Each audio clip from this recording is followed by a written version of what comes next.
معاكم ان شاء الله تكونوا كاع بخير البنات.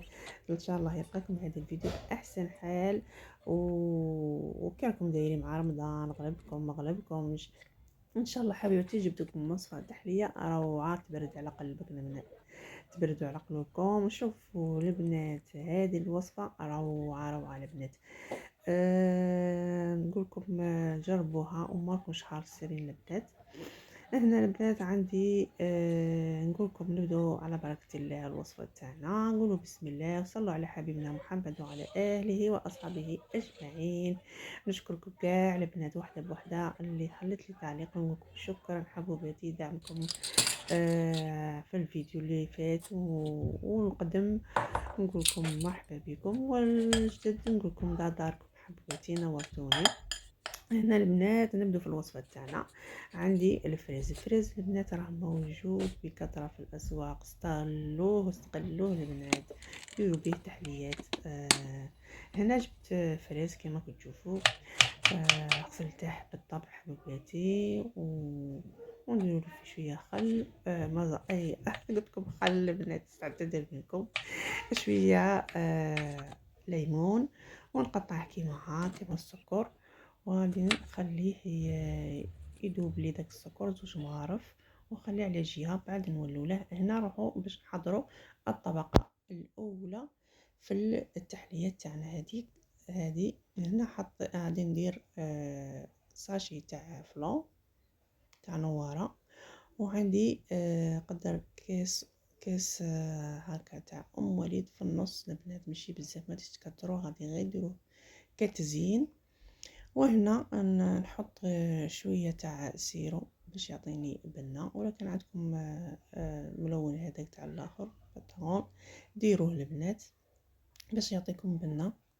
وهنا نحطو مغرف تاع سكر كبيره، ونحطو نصف ملعقه تاع نشا الذره او مايزينا كما كل واحد كيسميها كما راكم تشوفوا. ونخلطها مليح مليح ونحطها فوق النار غليه واحده ونقلعوها البنات، غليه واحده ونقلعوها.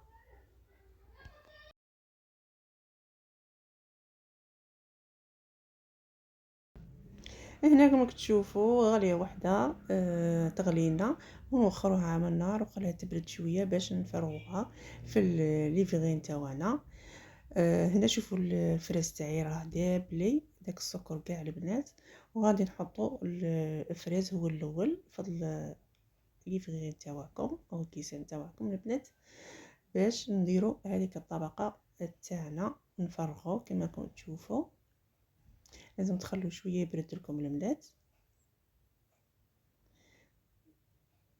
نعمروهم كاع كما راكم تشوفوا، حمروا كاع الكيسان تاعنا وندخلوهم الثلاجه تبرد لنا هذيك الطبقه الاولى البنات. ومن بعد نجو للطبقه الثانيه البنات. هنا عندي لتر تاع حليب، وكما راكم تشوفوا لتر تاع حليب، وعندي ساشي تاع نواره تاع الفلون غادي نحطها. وهنا عندي مغرف كبير البنات تاع مايزينا كما راكم تشوفوا، وعندي ساشي تاع نواره. هنا نخلطوا الخليط تاعنا الفلوط تاعنا عادي البنات، ونحطوه فوق النار يغلينا ونقلعوه. الطريقه واضحه البنات وما ياخذش منكم وقت.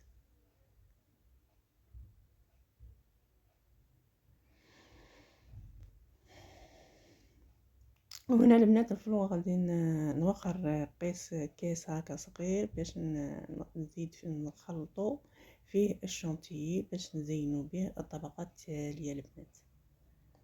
هنا نفرغوا في الليفغين تاعنا، لازم يكونوا البنات باردين باش هذيك الطبقه اللي نديروها الثانيه ما تساويناش ما تخسرناش. هنا كنت وخرت قلت لكم كيس هكا تاع فلون وخليته يبرد. وهنا عندي كاس تاع شونتيي، ونخلطهم بالباطين. نطلع الشونتيي تاعي كما راكم تشوفوا، غادي نطلع الشونتيي تاعي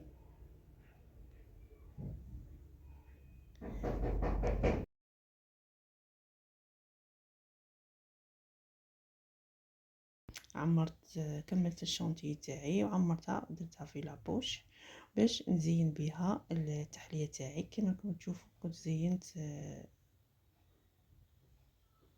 وهنا نقولكم ان شاء الله تجربوا هالوصفه وتجي من اروع التحليات البنات. وما تبخل ما تبخلونش علينا حبيباتي بالبارطاج والفيديو هكا باش يطلع لنا اكثر مشاهده. وان شاء الله يكون الفيديو يعجبكم البنات والوصفه عجبتكم. خلونا لايك مع الاخير اللي نسى اللايك يدير لنا لايك البنات. وهنا زينتها بالفريز. ان شاء الله حبيبتي تعجبكم الوصفه ونقولكم دمتم في رعايه الله وحفظه وصحه فطوركم البنات. وانتظروني في فيديو قادم ان شاء الله ووصفه اخرى. دمتم وفيات.